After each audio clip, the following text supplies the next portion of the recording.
Hello दोस्तों, स्वागत है मेरे यूट्यूब चैनल पढ़ने की कला पर। दोस्तों, आज हम एक बहुत इम्पोर्टेंट विषय लेकर आए हैं। मेरे पास क्वेश्चंस आ रहे थे बच्चों के कि हिंदी मीडियम वाले बच्चों के एग्ज़ाम में नंबर कम आते हैं, चाहे वो कितना ही अच्छा पेपर अटेम्प्ट करते हो, और इंग्लिश वाले मीडियम बच्चे के नंबर ज़्यादा आ रहे हैं। तो इसका रीज़न क्या हो सकता है, उसको हम आज डिस्कस करेंगे। तो प्लीज़ आपसे निवेदन है कि आप वीडियो को अंत तक देखें, जिससे आपका इंग्लिश मीडियम और हिंदी मीडियम में जो कन्फ्यूज़न है वो दूर हो जाएगा। और यदि आप इंग्लिश मीडियम के हैं तो आपके लिए बेनिफिशियल रहेगा, और जो हिंदी मीडियम के बच्चे हैं उनके लिए भी ये वीडियो बेनिफिशियल रहेगा। वो अपना इम्प्रूवमेंट कैसे कर सकते हैं उसके बारे में भी हम आज इस वीडियो में डिस्कस करेंगे। तो प्लीज़ आप वीडियो में अंत तक बने रहें, पूरा वीडियो को देखें और ज़्यादा से ज़्यादा बच्चों के साथ इसको शेयर करें, जिससे उनका कन्फ्यूजन दूर हो जाइए। चलो आइए, प्रश्न नंबर फर्स्ट आया है कि विधि की भाषा क्या है, हिंदी या अंग्रेजी। देखिए गाइज, संविधान के अनुच्छेद 348 के अनुसार विधि की भाषा इंग्लिश है। ठीक है, विधि की भाषा, लॉ की भाषा, कानून की भाषा अंग्रेजी को माना गया है। भारतीय के अनुसार बात करें तो अंग्रेजी एक विदेशी भाषा है। भारतीय संविधान के अनुसार बात करें तो जो अंग्रेजी है एक विदेशी भाषा माना गया है। क्यों माना गया है? क्योंकि भारतीय संविधान की 8वीं अनुसूची में जो 22 भाषाएं दे रखी हैं उनमें इंग्लिश भाषा शामिल नहीं है, इसलिए अंग्रेजी को विदेशी भाषा कहा गया है। ठीक है, जो भारत की संविधान की 8वीं अनुसूची है उसमें जो 22 भाषाएं दे रखी है ऑथेंटिकेट लैंग्वेज भारत की, ठीक है, उनमें इंग्लिश भाषा नहीं है, इसलिए इंग्लिश भाषा को विदेशी भाषा माना गया है। लेकिन सुप्रीम कोर्ट और हाई कोर्ट जो लॉ बनाती है वह अंग्रेजी में बनाती है। ठीक है, और जो उनके जजमेंट आते हैं वो भी इंग्लिश में ही आते हैं।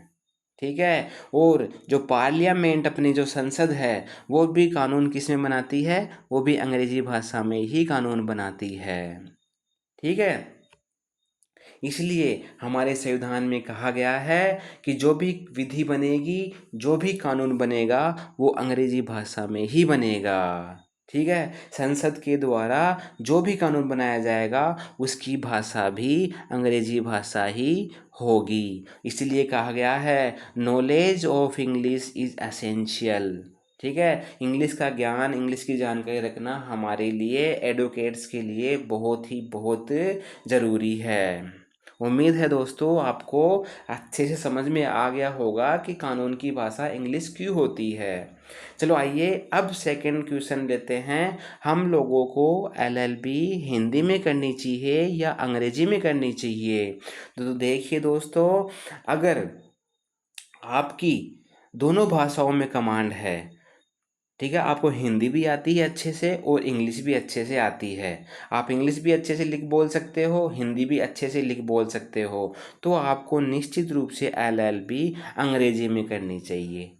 ठीक है, अंग्रेजी में ही करना चाहिए अगर आपको दोनों को अच्छे से आती है। यदि आप अंग्रेजी पढ़ सकते हैं, लिख सकते हैं और याद कर सकते हैं तो आपको एलएलबी निश्चित रूप से अंग्रेजी में ही करनी चाहिए, अन्यथा आपको हिंदी भाषा में एलएलबी करनी चाहिए। आई होप आपका ये डाउट क्लियर हो गया होगा कि एलएलबी को हिंदी में करें या इंग्लिश में करें। ठीक है, तो दोस्तों चलिए बढ़ते हैं अगले क्वेश्चन की ओर। अगला क्वेश्चन क्या है? एलएलबी हिंदी माध्यम से करने का क्या फ़ायदा है? तो दोस्तों, एलएलबी हिंदी माध्यम से करने का फ़ायदा हम डिस्कस कर रहे हैं। देखिए, हाई कोर्ट और सुप्रीम कोर्ट को छोड़कर सभी अधीनस्थ न्यायालयों में हिंदी भाषा का प्रयोग किया जाता है। ठीक है, जो हाई कोर्ट होती है और जो सुप्रीम कोर्ट होती है, उसके अलावा जितने भी सबऑर्डिनेट कोर्ट्स होते हैं, डिस्ट्रिक्ट कोर्ट हो गया, एसीजेएम कोर्ट हो गया, एडीजे कोर्ट हो गया, सीजेएम कोर्ट हो गया, ठीक है, और अपना जेएम कोर्ट हो गया, वो सभी कोर्ट के होते हैं, उन सभी कोर्टों के अंदर जो भी प्रोसीडिंग्स होती हैं वो सभी हिंदी भाषा में ही होती है। ठीक है, वहाँ पर अगर आपने हिंदी मीडियम से एलएलबी की है तो आप वहाँ पर अपनी प्रैक्टिस, अपनी वकालत को शुरू कर सकते हैं। ठीक है, और हाँ, आजकल हिंदी भाषा का बढ़िया माहौल बन रहा है, हिंदी भाषा का उत्थान किया जा रहा है, सरकार के द्वारा नई नई योजनाएं बनाई जा रही है। ठीक है, यहाँ तक कि एलएलबी के साथ जो एमबीबीएस है और जो इंजीनियरिंग है उसका माध्यम भी हिंदी करने का विचार किया जा रहा है सरकार के माध्यम से। तो हिंदी वालों, आप घबराइए मत, आप अच्छे से बस अपना लॉ को तैयार कर लीजिए, उसकी कोई परेशानी नहीं है। English is a barrier, English is not a barrier. ठीक है, इंग्लिश एक भाषा है, वो आपको समय के साथ साथ आप भी सीख जाओगे। ठीक है, अब क्वेश्चन नंबर 4 लेते हैं, एलएलबी अंग्रेजी माध्यम से करने के क्या फ़ायदे हैं। देखिए जी, अब इंग्लिश वाले बच्चा है तो भाई साहब वो हाई कोर्ट में प्रैक्टिस कर सकता है, सुप्रीम कोर्ट में प्रैक्टिस कर सकता है।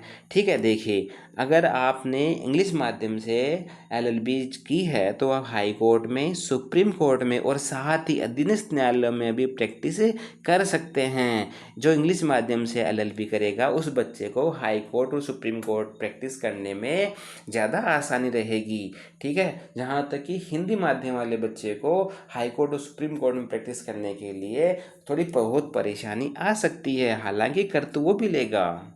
फिर क्या होता है, आपको हिंदी मीडियम के बच्चों से अधिक फ़ायदा मिलता है। ठीक है, इंग्लिश वाले बच्चे को हिंदी मीडियम से ज़्यादा बच्चों को ज़्यादा फ़ायदा मिलता है, क्योंकि जो कानून बनता है वह अंग्रेज़ी में बनता है और इसके माध्यम से आप विदेश में भी प्रैक्टिस कर सकते हैं। ठीक है, जो इंग्लिश एक फॉरेन लैंग्वेज होती है और आपने इंग्लिश में ही लॉ सीखा है तो आप सुप्रीम कोर्ट, हाई कोर्ट में प्रैक्टिस कर तो सकते हैं, साथ ही साथ आप अधीनस्थ न्यायालयों में भी प्रैक्टिस कर सकते हैं। ठीक है, आप फॉरेन कोर्ट को भी आप ज्वाइन कर सकते हैं, आप ऑनलाइन लोगों को, फॉरेनर को भी आप सलाह मशवरा दे सकते हैं। क्यों? क्योंकि उनकी लैंग्वेज इंग्लिश है और आपकी लैंग्वेज भी इंग्लिश है, तो आप उनको भी राय दे सकते हैं, वहाँ से भी आप एक इनकम का सोर्स जनरेट कर सकते हैं।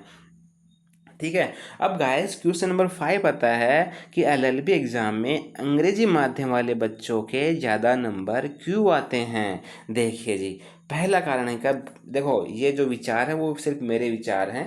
ठीक है, ये ऑथेंटिकेट नहीं है, आप इनको मान सकते हो, कंपल्सरी नहीं है, आप पे थोप नहीं रहा हूँ, बस ये मेरा विचार था जो मैं आपके साथ डिस्कस कर रहा हूँ। तो प्लीज़ किसी की भावनाओं को ठेस पहुँचे तो प्लीज़ मेरे को माफ़ कीजिएगा। ठीक है, तो पहला कारण देखते हैं, अंग्रेजी एक विदेशी भाषा है जिसको सुनना और पढ़ना अच्छा लगता है। ठीक है, मतलब मैंने ये बात यहाँ पे क्यों कही है, मैंने ये बात इसलिए कही है क्योंकि जो जो एक इंग्लिश है ना वो एक विदेशी लैंग्वेज है। ठीक है, तो अपने को ऐसा लगता है कि जो इंग्लिश बोलने वाला व्यक्ति है वो महान है, वो विद्वान है, वो ज्ञाता है, और उसको सुनना भी अच्छा लगता है, वाह देखो कितनी फास्ट, कितनी प्यारी इंग्लिश बोल रहा है। ठीक है, तो यही पहला कारण क्या है कि जो एग्जामिनर जो जो इंग्लिश वाले बच्चे की कॉपी देखता है तो फिर वो क्या देखता है कि इंग्लिश में लिखा हुआ है। पहली बात तो क्या है, इंग्लिश में लिखा हुआ है, और इंग्लिश के जो वर्ड होते हैं, इंग्लिश में जो हाथ सेट होता है राइटिंग लिखने का, वो भी एक अच्छा करली ब्रेसिस में बहुत अच्छी राइटिंग लिखी जाती है बजाय हिंदी के। ठीक है, उसमें स्पेस भी ज़्यादा ज़्यादा दिया जाता है, लाइनें भी ज़्यादा भरी जाती है, खुले खुले वर्ड लिखे जाते हैं। ठीक है, तो फर्स्ट इंप्रेशन पड़ जाता है कॉपी चेक करने वाले पे कि बच्चा इंग्लिश मीडियम का है तो इसको आता है। ठीक है, फिर दूसरा कारण क्या है, दूसरा कारण है दोस्तों, हम भारतीयों को लगता है कि जो व्यक्ति अंग्रेजी में लिखना और अंग्रेजी में बोलता है उसको हम सभी लोग इंटेलिजेंट मानते हैं। सही है ना बात भाई, जो बंदा इंग्लिश में बात कर रहा है अपने साथ है तो अपने को ये लगता है कि भाई बहुत बहुत होशियार आदमी है, बहुत अच्छी इंग्लिश आती है इसको, तो बहुत अच्छा प्यारा बोल रहा है, चाहे उसका विधि का ज्ञान कितना ही कमज़ोर क्यों ना हो। ठीक है, इंग्लिश अच्छी आती है, लेकिन इंग्लिश जिसको अच्छी आती है ज़रूरी नहीं है कि उसको कानून का ज्ञान हो, उसका लॉ का ज्ञान हो। ठीक है, लॉ एक अलग सब्जेक्ट होता है और इंग्लिश भाषा एक अलग सब्जेक्ट है। अंग्रेजी भाषा को देखते ही हम खुश हो जाते हैं। देखिए, इंग्लिश भाषा को देखते ही जब इंग्लिश बच्चे की कॉपी आती है नज़रों के सामने तो अपने आप दिल खुश हो जाता है। कि कुछ पढ़ना ज़रूरी नहीं समझते हैं और ज़्यादा नंबर दे दिए जाते हैं। ठीक है, मतलब क्या हो रहा है यहाँ पे, जो देखने का जो नज़रिया है, फर्स्ट इम्प्रेशन पड़ रहा है बच्चे का इंग्लिश, एक तो पहला पड़ता है राइटिंग पे, ठीक है, उसका माध्यम कौन सा है उस पर, और एक पड़ता है उसकी राइटिंग स्किल पे। अगर बच्चे की राइटिंग स्किल अच्छी है, प्लस में इंग्लिश मीडियम का बच्चा है और उसने थोड़ा बहुत टूटा फूटा भी उसमें लिख दिया है, तो एग्जामिनर डेफिनेट उसको अच्छे नंबर देगा। ठीक है, अगर आप एलएलबी एग्ज़ाम का माध्यम हिंदी से इंग्लिश में करते हैं तो आपकी परसेंटेज निश्चित रूप से 5 या 10% ज़रूर बढ़ जाएगी। ठीक है, बजाय हिंदी लैंग्वेज डिफ़िकल्ट पड़ती है लिखने में, जबकि इंग्लिश जो लैंग्वेज है वो लिखने में आसान रहती है। ठीक है, इंग्लिश लैंग्वेज हिंदी के बजाय बहुत तेज़ गति से, फास्ट गति से लिखी जाती है। इसी कड़ी को आगे बढ़ाते हुए गाइस, अगर वीडियो आपको अच्छी लग रही हो तो प्लीज़ वीडियो को लाइक कर दीजिएगा, चैनल को सब्सक्राइब कर लीजिएगा और ज़्यादा से ज़्यादा शेयर ज़रूर कीजिएगा। इसी कड़ी को आगे बढ़ाते हुए क्वेश्चन नंबर 6 लेके आते हैं। क्या आप एग्ज़ाम में अपना मीडियम चेंज कर सकते हैं? बहुत सी बच्चों की इच्छा होती है कि वो फर्स्ट ईयर में हिंदी माध्यम से करते हैं और सेकेंड ईयर में आते आते उनको ये लगता है कि अरे यार, एग्ज़ाम का जो मीडियम है उसको चेंज कर लेते तो मज़ा आ जाता। हमारी परसेंटेज बहुत कम बन रही है, हमें एग्जामिनर अच्छे से नंबर नहीं दे पा रहा है, तो अगर हम इंग्लिश माध्यम के बच्चे होते तो हमें अच्छे नंबर मिल जाते। या जो बच्चा इंग्लिश माध्यम का होता है, फर्स्ट ईयर में उसकी परसेंटेज कम बनती है, उसको कुछ याद नहीं होता है, वो अच्छे से लिख नहीं पाता है, तो वो बच्चा ये सोचता है अरे यार, मैं इसका जो माध्यम है अगर वो हिंदी में कर लेता तो मैं एग्ज़ाम में अच्छे नंबर भी लेके आ सकता था और एग्ज़ाम को अटेम्प्ट भी अच्छे से कर पाता था। तो बहुत से बच्चों को कन्फ्यूज़न होता है, इस चीज़ को दूर हम करते हैं। चलो आइए देखिए, शुरू करते हैं। देखिए, जी हाँ, आप अंग्रेजी एग्ज़ाम में अपना माध्यम चेंज कर सकते हैं।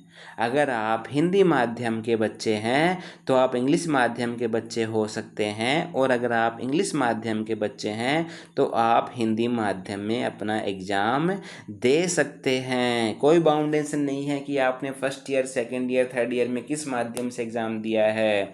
जब भी आपकी इच्छा हो, चाहे आप इंग्लिश माध्यम से हिंदी माध्यम में जाइए, चाहे आप हिंदी मीडियम से इंग्लिश मीडियम में जाइए, कोई बाउंडेशन नहीं है। आप जब भी अपना एग्ज़ाम फॉर्म भरते हैं वहाँ पे आपसे पूछा जाता है कि आपका माध्यम इंग्लिश है या हिंदी है। अगर आप वहाँ पे जो भी क्वेश्चन टिक जो भी टिक मार्क लगाते हो वही आपका माध्यम बन जाता है। तो ये थी डिटेल वीडियो दोस्तों, उम्मीद है आपको अच्छी लगी होगी, आप सभी के लिए हेल्पफुल होगी। जो भी बच्चा माध्यम चेंज करने की सोच रहा है, अगर वह इंग्लिश माध्यम में जाना चाहता है तो उसको इंग्लिश माध्यम पढ़ना आना चाहिए, लिखना आना चाहिए और याद करना आना चाहिए। और अगर कोई बच्चा इंग्लिश माध्यम से हिंदी माध्यम में आना चाहता है तो उसका हिंदी ग्रामर, जो हिंदी का जो सेंटेंस लिखने की जो स्ट्रक्चर होती है, वो उसको अच्छे से आनी चाहिए। अगर आपको माध्यम चेंज करने पर या इंग्लिश माध्यम से हिंदी या हिंदी माध्यम से इंग्लिश मीडियम में जाने पर और भी डिटेल वीडियो चाहिए तो प्लीज़ आप वीडियो के नीचे कमेंट कीजिएगा, मैं इस पर और एक डिटेल वीडियो बनाने का प्रयास करूँगा। दोस्तों, अब आप लोग थर्ड ईयर में पहुंच चुके हैं तो हम वकालत के बारे में सोचेंगे, तो वकालत को कैसे क्या शुरू करना है, तो उन सभी पर जो भी वीडियो चाहिए तो प्लीज़ कमेंट कर दीजिएगा, मैं उन सब पर वीडियो लेके आता रहूँगा। तो प्लीज़ वीडियो को पूरा देखने के लिए बहुत बहुत धन्यवाद, यहाँ तक बने रहने के लिए बहुत बहुत धन्यवाद। Thank you so much. मिलते हैं नेक्स्ट वीडियो में। Bye bye.